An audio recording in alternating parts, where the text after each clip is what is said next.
So this is a collaborative camping trip out here with Jarrad, Tom and Yesenia. And the place where we're camping, it's a beautiful place. It's ridiculously beautiful, massive, like just expansive. And we haven't even seen, like Jarrad said, this is just the loading screen for the actual experience that we're about to have. And this whole place is actually where the next thing that everybody in the world gets to see from the Big Les Show universe, this is the place where it's actually based off. Like, this is the set for the cartoon. So yeah, it's really fun to be like walking around in it and be shown like where it all comes from. Like, it's a real like cool part about this kind of arrangement that the three of us have, me, Tom and Jarrad. And yeah, honestly just journaling something right now. One, because I know if I was anybody else, I'd be like, why didn't you document something there? We're documenting plenty anyway. We're like taking photos, we're filming all day, every day. We'll do like a podcast thing, all that kind of stuff, where all of the footage and photography and everything shows up. Like, it'll be across everyone's channels and that. So I don't know how it's all going to get organized. I don't have any intent to produce anything too crazy. I'm sort of delegating that to Tom now because I see him more so. Just going to move a little bit faster so I'm out of the way of this four-wheel drive. I'm going to go check if there's mangoes on this mango tree. Yeah, I feel like Tom, he's got his drone and like all his fancy new lenses and stuff, so I think he's going to be the epicenter of creativity for this particular collaboration, which is cool. And it's also more relaxing when I can just like shoot a bunch of stuff and just like sort of supplement Tom's creation with what I can contribute. I enjoy that. I've done that a few times. Yeah, but I'm recording something right now mainly just to warm up because I'll actually be sharing a little bit more than I ever have with the larger audiences and all that. Like, you know, Tom's got over 200,000 subscribers at this point. So a big thing that I'm actually pushing through right now that I don't know if I've verbalized is I don't want to be known. Like, I've been running away from growing my audience, like, on purpose so much. Like, you guys might have noticed, if you anybody who pays close attention, I don't expect anybody to have noticed this, but I manually removed like thousands of followers off my Instagram last year or the year before, because I was like getting paranoid about, like, I don't know, judgment and shit. I was going through a lot of personal issues in my life at that time as well, relationship issues, and the kind of stuff that I was doing was upsetting like my social circles. So I was going through all that kind of stuff. Breakfast. Oh, there's a way up one over there, I think.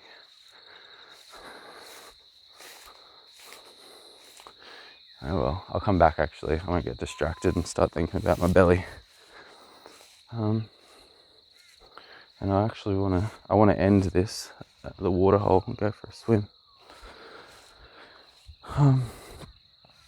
Yeah, so a lot going on, I guess. You know, it is and it isn't. But I recorded the journal just as a warm-up. That's what I was trying to say.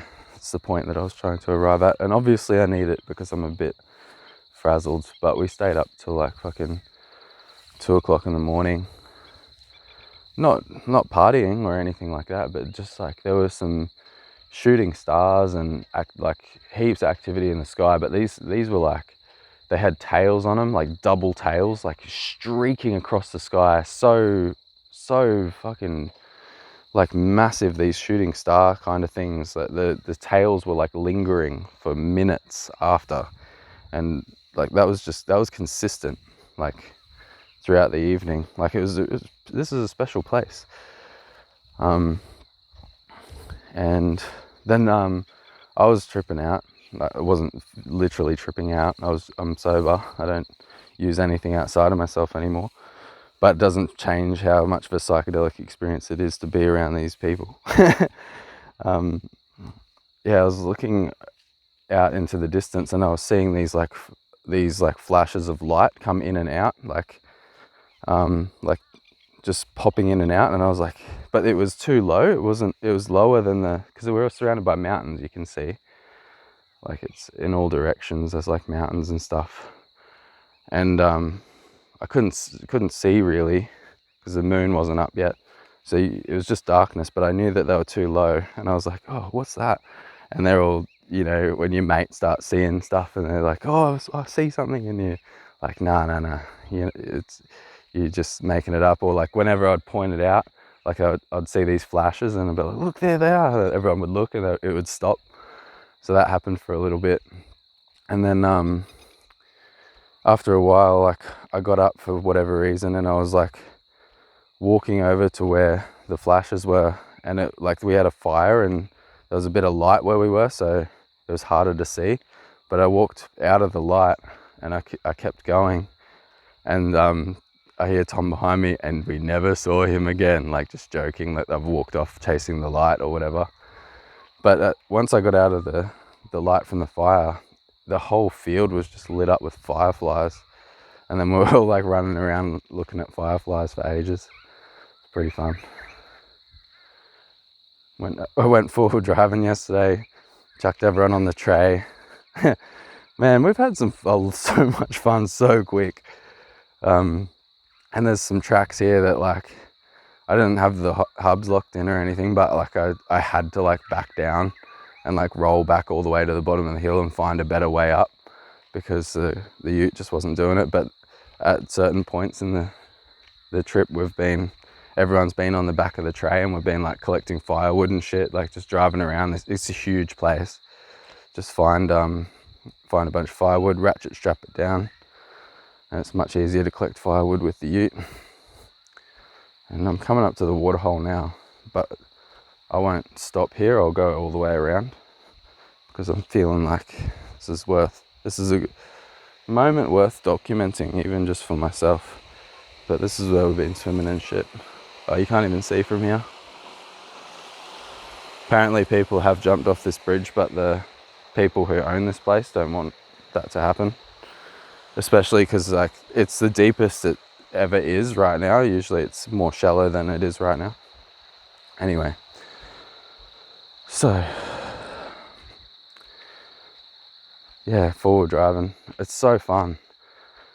Because Tom and Yesenia, they're in like a Mazda 3, like a family car that you would, like, you know, if you were just like working in the city, dropping your kids off at school, that's the car that they're in. And they've just got like their tent, their guitar, like some cooking stuff, like just the bare minimum, bare essentials, and they're just having the best time. They drove up from Melbourne just before everything went to shit there, and as they left Melbourne and everything went to shit, everything opened up in front of them.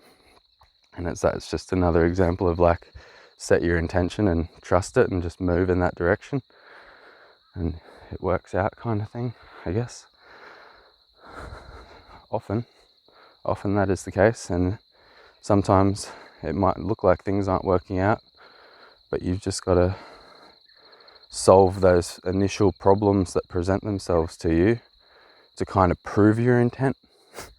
It's like, nah, I want this. And then once you sort of have a bit of a back and forth, are you sure? Like you could say the universe, or, you know, whatever.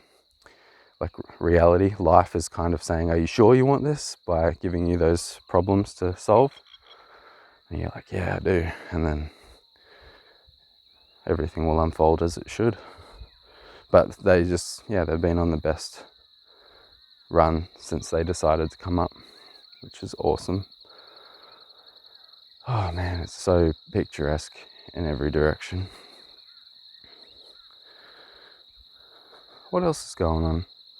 You know, some time has passed since the last journal. I didn't even intend to record any more journals for a long time, to be honest.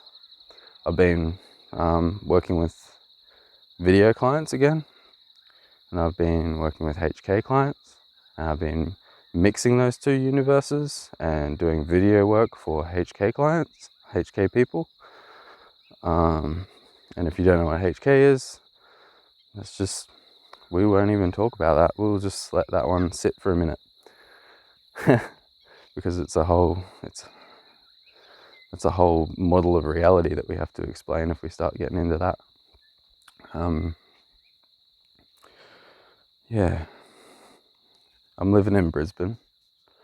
I don't know if there's any indication of that in previous journals, like that I was going to end up doing that.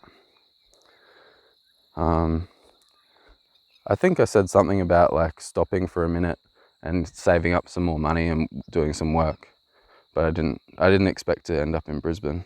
But I'm in Brisbane like because it's close to a lot of the cool things that are emerging. But I haven't been there for ages. Like my home is in Brisbane. Probably haven't been home for, I don't even know, but it's there. I have a space and that feels good. Like it's very comfortable to be able to head back there and relax. Where am I? I know exactly where I am, but where's the bus and all that? Can't see it from here. I feel like everyone's going to wake up and come down and join me. Yesenia was already doing like some morning yoga. Yeah, I'm in Brisbane, working, doing a whole bunch of stuff. It's funny watching the journals that I did schedule like ages back and seeing how far I've come. Like it feels really good. It feels the opposite to how it used to feel when I was publishing them as I went along. Now it's like every time I see one pop up and I start seeing people respond to it, I'm just like, wow, like that's so cool. Like that people are inspired by like me 3 months ago or some shit.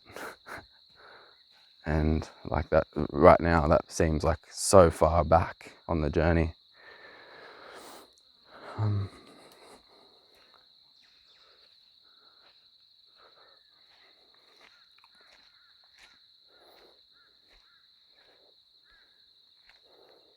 Yeah, definitely in the right place. I've set up a lot of things ahead of myself too.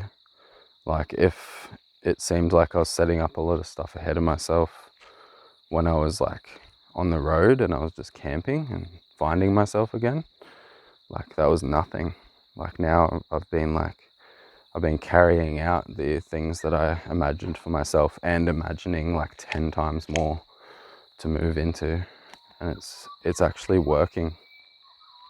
Like it's actually that I've even been having things where like I've imagined all this wild stuff for myself and I start moving in that direction, and as I move towards it, like all this other extra stuff emerges over the horizon that just makes it like just so much better. I'm really learning now to trust the process and trust myself that I can pull it off. Like I will be okay. The most important thing for me is balance and keeping balance every single day with myself. And I mean just grounding myself in the human things, like eating properly, eating consistently, sleeping evenly, sleeping well, having a routine with that, routine in general, like exercising every day, like just looking after the human side of things, the vehicle, like really bringing that into balance so that I can like just like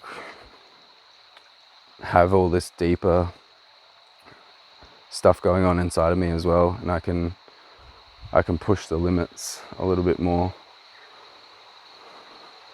I don't really know what I'm trying to say, but I'm sure people get the idea.